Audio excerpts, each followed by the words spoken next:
I pondered for a while whether to include this next one in this series on short streams. However, we have to include it if we're talking about Frank Sawyer.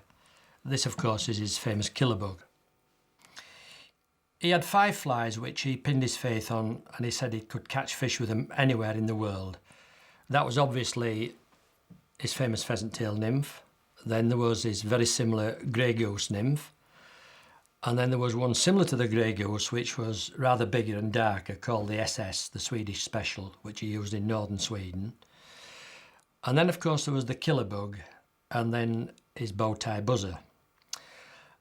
They were all quite strokes of genius in a way, because he used copper wire in one form or another in all the lot. He didn't use tying, there wasn't one done with tying thread.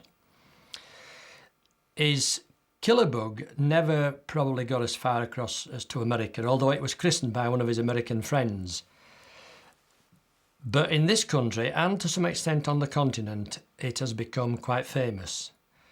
And lots of people that come down to fish the short streams, particularly the Upper Avon and the Middle Avon, where there's loads and loads of grayling, they always come armed to the teeth with killer bugs.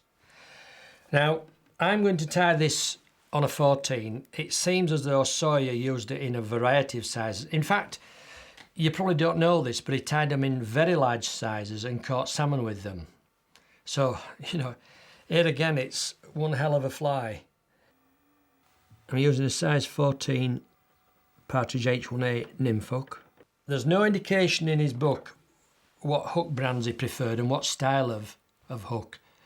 He just talks about them with the old numbering system. So I'm assuming he used something with a fairly long shank here now to get the sufficient copper wire wraps on. So first thing is obviously nip down the barb. And then he says in his instructions, we now prefer the red coloured copper wire. Apparently he tried all sorts of copper wire, but he says we now prefer the red coloured copper wire. And this has to be considerably thicker than the copper wire we use for the nymphs. Now this is about 3 times the thickness of the one he uses on his pheasant tail nymph. So I'm assuming this must be somewhere near. I'm just going to snap it off. And regarding the loading of the shank, his instructions are perfectly clear. It says start at the bend and now cover the entire shank evenly with the copper wire. And I'm going to shunt these up to another now because I want to get as much of this copper wire on as I possibly can. So I'll just blast away, wind on, all the way up to the eye of the hook. When you just get short of the eye, there, say 1 turn short of the eye, come back over and now make the double wrap. Again, making it very neat, crisp and even, so to speak. And of course, if you do a neat job and make them touch, you'll get more benefit because you'll get more weight into the fly. Just chicane it round the hook point so you don't click the hook point. Now what I do, I overlock that first starting point there. I lock over this with this. So lock over that.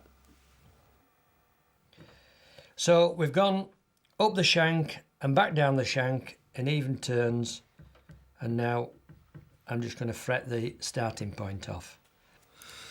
And now it says leave that wire dangling. And the great beauty is, of course, that this will not spring off because it's wire. Now we come to the body covering, and this is the famous Chadwick's 477.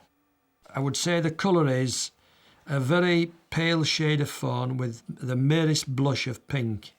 And you can see it's 85% wool and 50% nylon. Run off about a good 18 inches because you're going to make three laps of this, remember. Cut off. last thing you want to do is run out. Or you could, if you're clever, you could use it from the card, but it's fiddly. So now, holding a little tag there, it says you start at the eye and lap on to make the catch. Once you've made the catch, keep tension on. Don't wind the loose fly, keep tension on. And now holding the tag down, when I get to about there, I just simply take that tag off. Now, what it says is, you start at the eye and you wind all the way back, covering the wire evenly. And when you get to the bend, you wind back again. A lot of people, when they tie these, they build these up ovoid in shape, but not according to his instructions. When you get to the hook eye, you then come back down for the third cover. When you're at the bend, lock over with your copper wire, and he says tie it off with 4 turns of wire. 3, 4, and then cut both off. And I'll get my cod scissors, if I can get in, knocking the wire off. I'll just twist down that little cut end, and the scissors for cutting that off. Now, he doesn't say anything about sealing it with head cement in his book, but I think that because it's wire, I'm going to make a secure job of it, and you can either use head cement if you want. I'm just going to touch this with a fine touch of cyanoacrylate super glue to you and me. That's Sawyer's Killer Bug. Tied exactly as he recommends in Nymphs and the Trout. Now, what he does say is that this fly changes colour considerably when it's wet. So I'm going to dunk this in this handy glass of water, and I'm going to show you what he means. So dunk that in and let it soak up some water, fairly instantaneous. And that's the colour when wet. A sort of dark, reddy, beigey, tannic colour. I don't know, it's a difficult colour to describe. It's almost a dark reddish brown colour. I reckon that could right well do some damage. It would be very interesting to actually use it on water where he fished it. If we can possibly get conditions right and find 1 or 2 pods of grayling, it'd be lovely to sort of do what the great man himself did. Brilliant. We'll give it a whirl.